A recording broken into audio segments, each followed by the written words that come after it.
నిన్న జరిగిన India versus New Zealand second ODI మ్యాచ్లో న్యూజిలాండ్ 7 వికెట్ల తేడాతో గెలిచింది మావా. డార్లీ మిచెల్ అయితే అన్బిలీవబుల్ బ్యాటింగ్ చేశాడు మావా.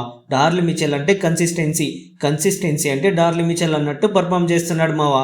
టాస్ ఓడిపోయిన మన టీమిండియా రోహిత్ మరియు కోహ్లీ వికెట్లను త్వరగా కోల్పోయింది మావా. శుభ్మన్ గిల్ అయితే back to back half centuries చేశాడు మావా.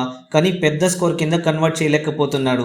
మన టీమిండియా 118 రన్స్కి 4 వికెట్లను కోల్పోయి కష్టాల్లో ఉన్నప్పుడు కేఎల్ రాహుల్ నేనున్నానంటూ అడ్డగోడలా నిలబడిపోయాడు మావా. సూపర్ బ్యాటింగ్ చేసి ఓడిఐస్లో 8th సెంచరీ పూర్తి చేసుకున్నాడు మావా.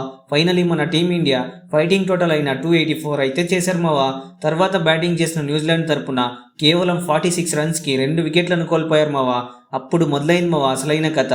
విల్ యంగ్ మరియు డార్లీ మిచెల్ సూపర్ బ్యాటింగ్ చేశారు మావా. విల్ యంగ్ ఏమో 87, డార్లీ మిచెల్ ఏమో 131 దుమ్ము లేపేశారు మావా. మా వీడియో వర్తి అనిపిస్తే లైక్ చేసి మన ఛానల్ని సబ్స్క్రైబ్ చేసుకోండి మావా.